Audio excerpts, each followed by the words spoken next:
Buenas, estamos con el doctor José Luis Merino. Para nosotros es un honor estar con él aquí. Es un médico, oftalmólogo y piloto. Es una mezcla que estamos viendo que se repite entre muchos colegas del mundo. Pero aquí tenemos algo un poco más especial. Vamos a escuchar un poco esa historia de cómo se convierte un médico oftalmólogo no solamente en piloto, sino en darle una terapia visual a los pilotos aquí en México. Con gusto, doctor Ferreira. En primer lugar, le agradezco mucho la amable invitación de la cual me hizo objeto para estar presente en este importante programa de proyección internacional. Les agradezco mucho también a toda la audiencia del doctor Ferreira en esta audiencia. Quiero platicar rápidamente con ustedes cómo se originó la terapia visual aeronáutica con nosotros. Esto se remonta fundamentalmente a la década de los 60, en la cual mi padre, el doctor Rubén Merino Rodríguez, el cual también fue médico oftalmólogo, comenzó a ver cierto personal técnico aeronáutico, pilotos aviadores. Particularmente hay una historia muy interesante de cuando yo era niño, en la cual un piloto aviador de la extinta Compañía Mexicana de Aviación era comandante de una aeronave Bristol Britannia, que era una aeronave que se utilizaba en aquellos tiempos, una aeronave tetramotor, a pistón por supuesto, la cual tenía algunos instrumentos de vuelo, ¿verdad?, de difícil visualización para las personas que iniciaban con la famosa presbicia o vista cansada. Particularmente, este piloto tenía problemas para ver el overhead. El overhead es un panel de instrumentos que se encuentra en la parte superior de la mayoría de las aeronaves. Por lo cual, ¿verdad?, se acerca este piloto con mi padre en aquella época solicitando una corrección visual para poder distinguir este overhead y obviamente poder realizar una operación aérea segura, cuando en ningún lugar aparentemente habían podido haberle resuelto el problema.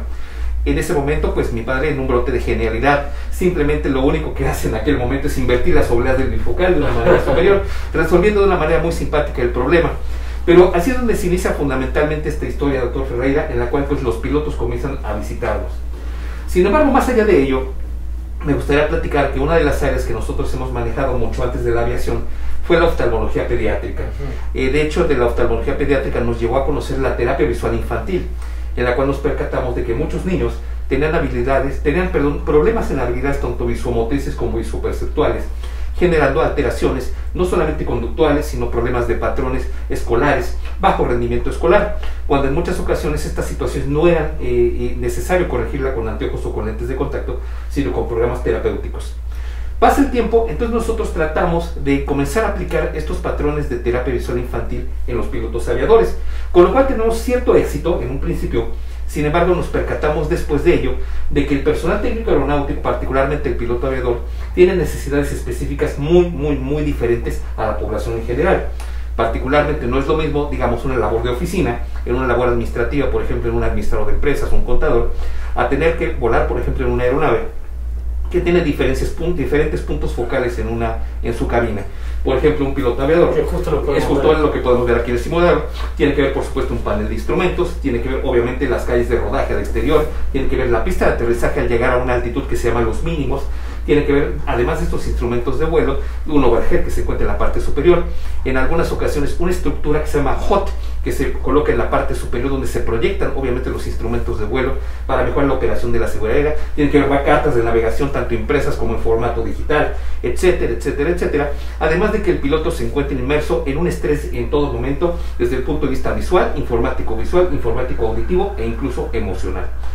Por lo cual, ¿verdad?, pues desde luego cumpliendo un sueño de toda mi vida, ¿verdad?, me decidí pues ingresar a la carrera de piloto aviador. Actualmente soy piloto aviador privado con capacidad para instrumentos.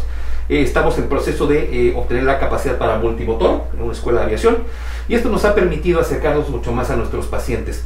De esta manera conocemos las necesidades específicas de una manera más directa para poder contribuir, obviamente, en los procesos terapéuticos que en muchas ocasiones los pilotos requieren. Excelente. Hay varias cosas interesantes en esa historia, y es como tú, de la oftalmopediatría y teniendo terapias visuales, motoras y perceptuales, lo llevas a pilotos, pero en ese camino te conviertes en piloto para vivir la experiencia de lo que un piloto, ¿sí?, está inmerso en ese minuto a minuto durante estar en vuelo.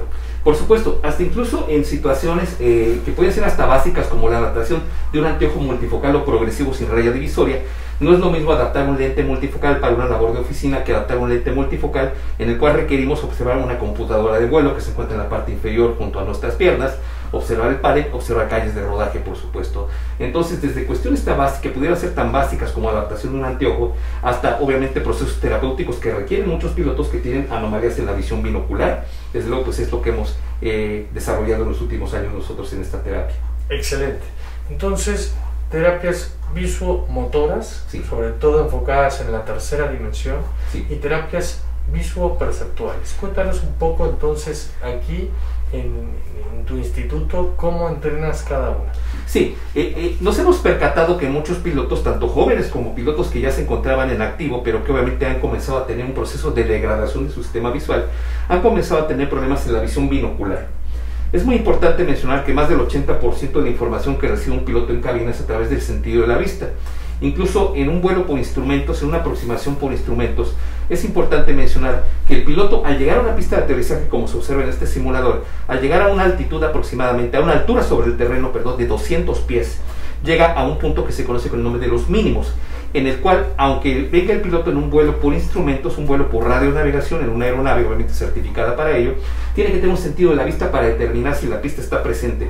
Porque si al llegar a los mínimos el piloto no encuentra la pista o no la ve, tiene que hacer una maniobra que se llama ida al aire para obviamente pues evitar por supuesto una colisión, un accidente con la pista.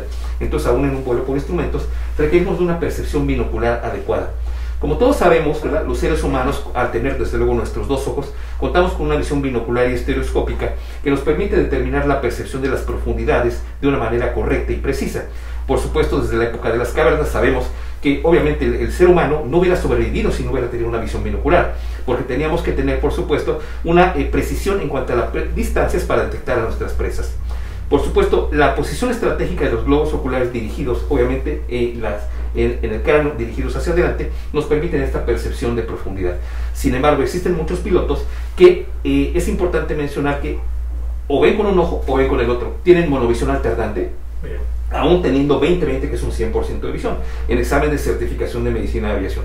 Entonces, obviamente, al llegar a los mínimos, podemos no determinar, obviamente, con precisión el punto correcto de toque de una pista y, obviamente, hacer un hard landing o un aterrizaje bastante fuerte sobre la pista. Excelente.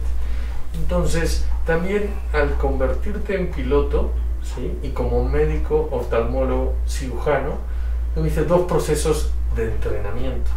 ¿Qué cosas ves en un entrenamiento de un piloto, sobre todo basado en simulación, que veo como que tienes dos simuladores en tu propia consulta oftalmológica, podemos aprender nosotros los cirujanos? Sí, de hecho, como verán ustedes, estamos en un consultorio médico oftalmológico, no es una escuela de vuelo. Sin embargo, aún así contamos con simuladores de vuelo de entrenamiento para nuestros pilotos. En primer lugar, doctor Ferreira, me gustaría comentar qué es un simulador de vuelo, si usted me lo permite.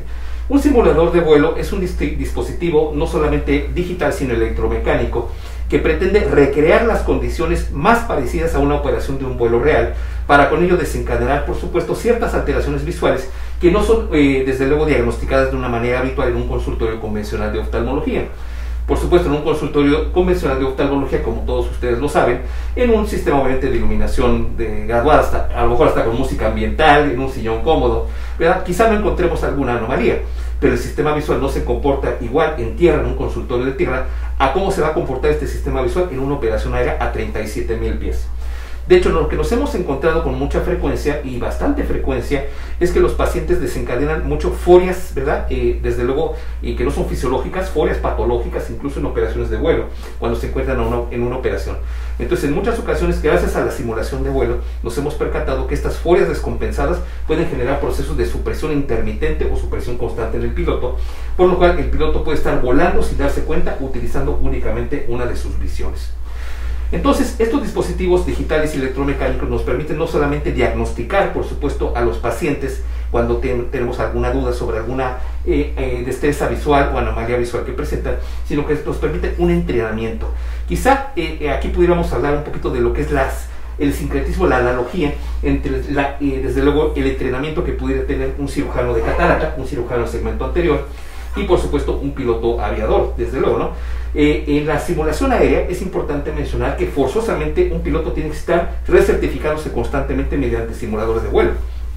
Además de estar haciendo horas de vuelo, en aeronave real, se tiene que certificar constantemente mediante procesos de simulación de vuelo constantemente. De hecho, las horas de simulador de vuelo, en la mayoría de los simuladores que son certificados por la Agencia Federal de Aviación Civil, que es la FAC, desde luego se contabilizan incluso en la bitácora de vuelo como si fuera un vuelo real. De hecho, es muy importante mencionar que los instructores de vuelo siempre deben de tratar de manejar al piloto que está en un simulador como si fuera una actividad completamente real. Es decir, manejar un simulador como si tu vida dependiera, por supuesto, de él. Lo cual, desde luego, pues nos ayuda mucho a que en una operación aérea, en una operación real, tengamos éxito en todo momento. Qué excelente. Has enumerado todo lo que tiene que ver con horas de vuelo, recertificarnos de una manera periódica. Totalmente. ¿Sí? Entrenarnos para casos poco frecuentes también, ¿no? Claro. Qué interesante es, me imagino que un piloto sabe qué hacer en 100% de las cosas que se pueden suceder durante un vuelo. Por supuesto, todas las listas todos los manuales de los aviones cuentan con unas listas de chequeo. Estas checklists o listas de chequeo nos permiten, desde luego, conocer de una manera certera cuál es la operación normal de una aeronave. Pero también debemos de conocer la operación anormal de una aeronave, es decir, tenemos de conocer prácticamente todas las fallas, una despresurización en cabina, que el tren de aterrizaje no bajó, que tuvimos una despresurización, que por ejemplo uno de los alerones se atoró, que tenemos una falla en el hidráulico, una falla en el eléctrico, etcétera. Tenemos que practicar absolutamente todas las fallas y todas las posibilidades que se pueden presentar, para que en un momento, en una situación de vuelo real, tengamos desde luego la destreza, ¿verdad?, para poder corregir con máxima prontitud mediante un sistema, ¿verdad?, y desde luego que se realice en todas las aerolíneas, ¿verdad?, que es un sistema de decisión que toma el piloto, ¿verdad? Excelente. Hablabas de otra cosa muy importante, que es una bitácora.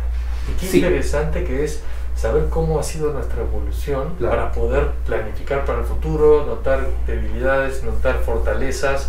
Qué interesante sería para los oftalmólogos. Curiosamente, estoy seguro que todos ustedes lo saben, estoy seguro que muchos de sus pacientes les han preguntado: doctor, ¿cuántas cirugías lleva usted de catarata? ¿Cuántas cirugías de estrabismo lleva usted? No lo sé, ¿verdad? Realmente, en teoría, deberíamos de saberlo. Exacto. Deberíamos de tener una bitácora, obviamente, de nuestros procedimientos. Desde luego, incluso complicaciones. Llevar una bitácora de todo esto, por supuesto, como lo realizan los pilotos. Los pilotos llevan una bitácora donde se contabilizan las horas de vuelo desde que empezaron en la escuela, por supuesto, las fallas en el nido, eventualidades, por supuesto, en todo momento. Y esto, desde luego, debe de consignarse por escrito siempre. Excelente. Hablábamos también de un concepto que me gusta mucho, que es el capitán y el primer oficial. Sí. ¿Sí? El que vuela o el que está haciendo las acciones y el que lo monitorea. Qué interesante sería, ¿por qué no pensarlo en cirugía? De tener siempre a un cirujano principal y a otra persona que esté ayudándole, haciendo un checklist y monitoreando todo lo que él está haciendo. Por supuesto, en una aeronave, particularmente las aeronaves de tipo comercial, se lleva un concepto que se llama piloto volando y piloto monitoreando. El piloto volando no necesariamente va a ser el capitán de la aeronave. Se puede designar previamente antes del vuelo que el copiloto o el primer oficial de la aeronave va a ser quien va a volar el avión, y el capitán, que es el comandante, desde luego va a monitorear. El hecho de que el copiloto vuele el avión no quiere decir que el capitán pierda autoridad. El capitán es el comandante supremo de la aeronave en todo momento. Simplemente le está cediendo en ese momento, como un entrenamiento al copiloto, el mando de la aeronave. Pero en todo momento el comandante está monitoreando la operación. Es el término de piloto volando y piloto monitoreando, por supuesto. Excelente. Hemos tenido una conversación magistral con el doctor Merino, que es oftalmólogo, es cirujano y es piloto, y ha creado la terapia visual aeronáutica. Hemos buscado las analogías de entrenar a un piloto y entrenar a un cirujano, y también es muy importante, vamos a ir a los dos tipos de terapia que se enfoca mucho en la clínica, que son toda la parte visomotora, pero también la parte visoperceptual, efectivamente, sí. Perfecto. Sí, bueno, un par de palabras, si me permite. Algo que habíamos comentado, ¿verdad?, sobre la simulación de vuelo y la simulación de los procedimientos quirúrgicos. Desde luego, pues yo tengo la fortuna de tener ambas ópticas, ambas visiones. Desde luego, también opero catarata. No soy segmentólogo, pero sí opero catarata. Desde luego, hago facoemulsificación también. Y desde luego, pues realizamos procesos de simulación de vuelo, y soy piloto aviador. Algo que habíamos platicado fuera de cámaras en otra ocasión es que yo, por ejemplo, cuando me entreno en un simulador de vuelo, al pensar que obviamente el simulador es un avión real, eso me permite en un vuelo real, ¿verdad?, sentirme más seguro. De hecho, incluso en muchas ocasiones, cuando estoy en una aproximación a una pista de un aeropuerto, prefiero sentir, aunque estoy volando en un avión real y que llevo una responsabilidad obviamente de una aeronave real, pienso sentir que estoy en el simulador. Excelente. Eso me permite a mí tener un poquito de mayor seguridad en mí mismo, porque sé que lo que estoy haciendo es justamente lo que entrené en el simulador.